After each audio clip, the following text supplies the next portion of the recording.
మనందరి మిత్రుడు. ఇప్పుడు ఇంత ముందు వరకు నేను మా మిత్రుడు అని, కానీ ఇప్పుడు ఆయన మనందరి మిత్రుడు, మన అసోసియేషన్ మిత్రుడు, కాజీపేట ఓంప్రకాష్ గారి నాన్నగారు అయినటువంటి కాజీపేట మురళీధర స్వామి గారి 21వ వర్ధంతి సందర్భంగా ఆయన ఈ జ్యోతి అనాథాశ్రమంలో భోజనాలు పెట్టమని కోరిక మేరకు మనం ఈ రోజు ఇక్కడ భోజనం పెడుతున్నాము. ఇక్కడ ఒక మాట గమనించండి మిత్రులారా, మురళీధర స్వామి గారు చనిపోయి 21 ఇయర్స్ అయిపోయింది. అయినా ఆయన కుమారుడు వాళ్ళ ఫాదర్కి సెరమనీలు అవన్నీ చేస్తూ దాంట్లో భాగంగా వాళ్ళ ఫాదర్ పేరు మీద ఈ కార్యక్రమం చెయ్యాలన్న తలంపు రావడమే గొప్పది.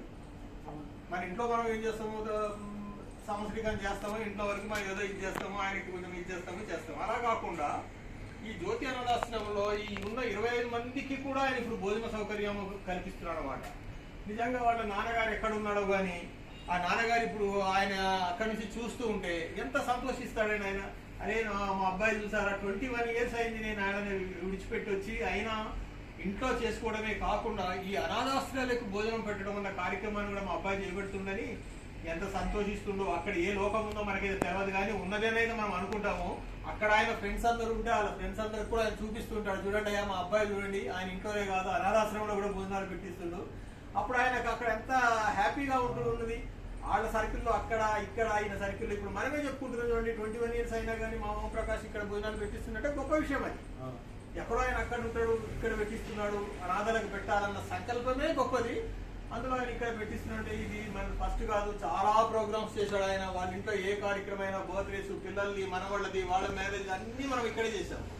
ఆయనైతే ఎప్పుడు రాలేదు, ఈసారి వస్తే మటుకు తీసుకొచ్చి ఒకసారి జ్యోతికి పరిచయం చేయాలి. పాపం ఆయన తక్కువ రేర్గా వస్తాడు, వచ్చినప్పుడు ఈసారి తప్పకుండా ఒక రోజు తీసుకొస్తాను జ్యోతి ఇక్కడ. ఈ కార్యక్రమం ఇంత ఆయన చేస్తున్నటువంటి ఈ కార్యక్రమాలు పాపం ఆ ఓంప్రకాష్కి వాళ్ళ మొత్తం కుటుంబానికి ఆ భగవంతుడు మంచి ఆయురారోగ్యేశ్వరాలు ఇవ్వాలని, ఆరోగ్యము ఐశ్వర్యం ఇచ్చిపోయినా ఆరోగ్యం ఆయనకి మంచిగా ఇచ్చి చలకాలం ఇట్లాంటి కార్యక్రమాలు, ఇట్లాంటి ధార్మిక కార్యక్రమాలను ముందుగా చేసే సంకల్పం భగవంతుడు ఆయనకి ఇవ్వడం నేను కోరుకుంటున్నానండి. అలాగే భగవంతుడు కూడా ఆయనకి తప్పకుండా ఇన్ని కార్యక్రమాలు చేసే వ్యక్తిని భగవంతుడు ఎప్పుడూ విడిచిపెట్టాడండి. ఆయనకు చేయాల్సిన కార్యక్రమానికి తప్పకుండా ఆయన కూడా భగవంతుడు ఏదో ఒక రూపైనా సహాయం చేస్తాడని నేను ఆశిస్తున్నాను. మిత్రులారా, మా ఓంప్రకాష్కి మరి ఒక్కసారి మనము ధన్యవాదాలు తెలుపుకుందామండి. ఆయన ఇక్కడ ఈ ఊర్లో లేకపోయినా ఆయన పుట్టిన ఊరు కాబట్టి ఆ మమకారంతో ఇక్కడ చేయాలన్న సంకల్పం, వాళ్ళ ఫాదర్ ఇక్కడే పనిచేశాడు కాబట్టి ఈ ఊరిని ఆయన ఎంచుకొని ఈ జ్యోతి అనాథాశ్రమం ఎంచుకున్నందుకు మరొకసారి ధన్యవాదాలు తెలుపుకుంటూ మన అసోసియేషన్ తరఫున ఇప్పుడు ఈ అన్నదాన కార్యక్రమాన్ని ప్రారంభించవలసిందిగా ఈ నిర్వాహకురాలు జ్యోతిని నేను